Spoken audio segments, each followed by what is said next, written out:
It was a few days before September 11th, 2001.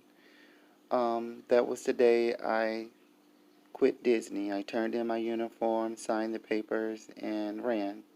Disney World Magic Kingdom, 2001, September. It was the parades department manager, head manager Trish, who made my life a living hell. I believe the day I signed those papers, I died. Inside, anyway.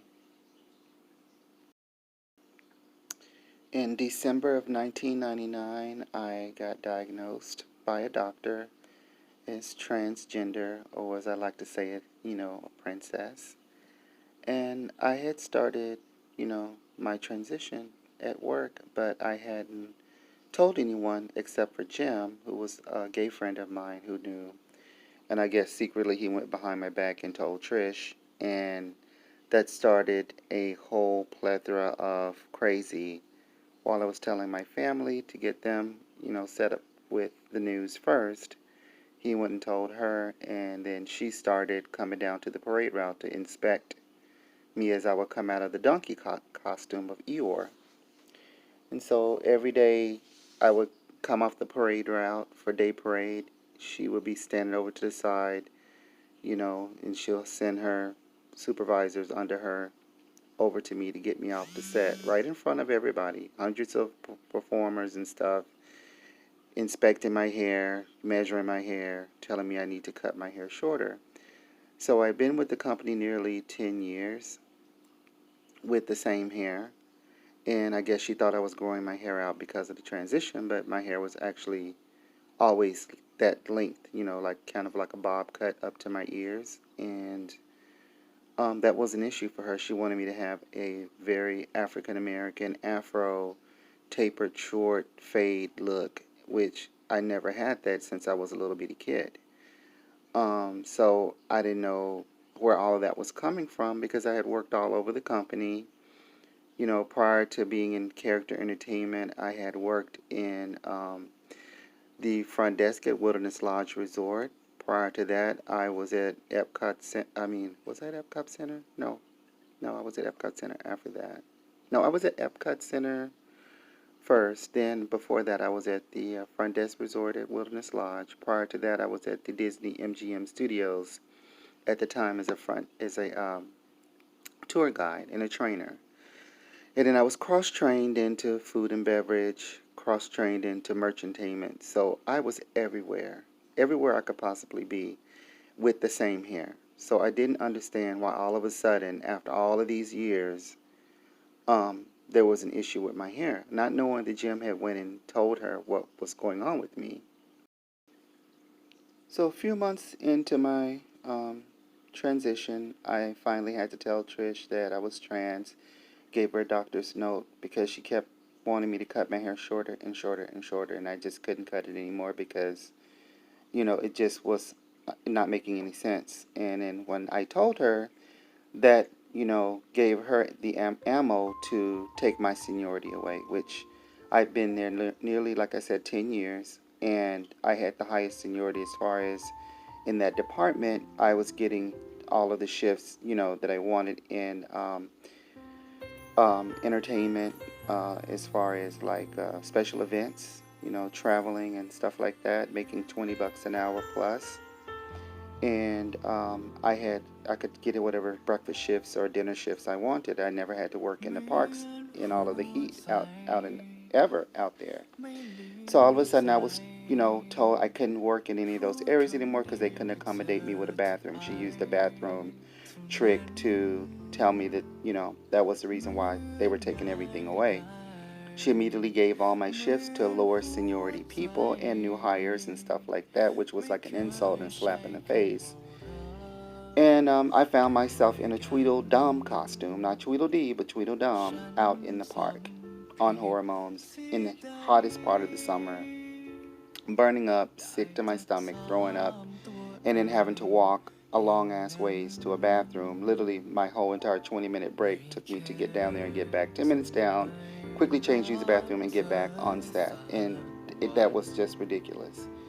So I did it as long as I could, and then finally I had to realize like I can't make money anymore. I'm not gonna be able to pay my mortgage. I'm not gonna be able to pay for my Jeep. Gonna have to quit. Like I'm gonna have to leave the company and move on. And I did. And that day I signed those papers, I died. I felt like a death came over me inside because I was having to leave my friends, leave the lifestyle that I had worked so hard for, leave a company that I absolutely loved, a place where I found myself, found peace, and all of that was being taken away from me because of, Trish and a handful of people who didn't want to see me transition. Even though I died that day, deep, deep down inside of me, there was a small flame still burning. And it would be 20 years of bouncing around from place to place trying to get my life on track before I would find myself, back home with my family and getting the transition completed finally. Literally 20 years.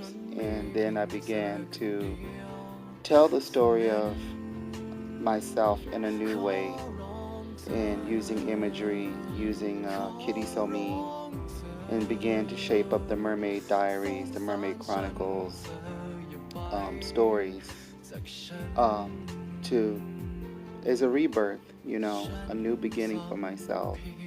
All the imageries and stuff that you've seen over the years is a way of making up for lost time. And I wanted to show Trish and all the people who were involved in that they didn't stop me. I'm still here, and the story's going to be told my way. You don't get to tell my story of how I should and shouldn't be or who I should or should not be. I can tell that story, and nobody can tell it but me.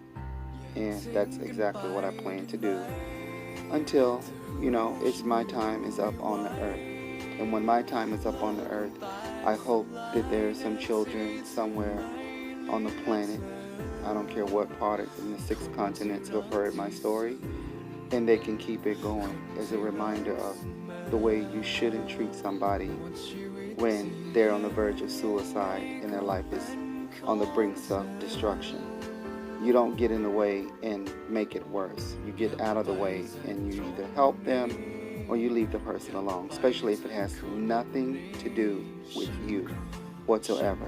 It wasn't nothing to do with work when you're inside of a costume and nobody can see you. You're not allowed to talk. So you tell me, what was she getting out of it? What were they getting out of it other than just harassment and bullying? I can't really seem to understand it myself. I try to make sense of something that doesn't make sense, but it is what it is. But one thing I can tell you is that thank God I didn't kill myself. I'm still alive. I'm a happier person as a princess. And I love the life that I have.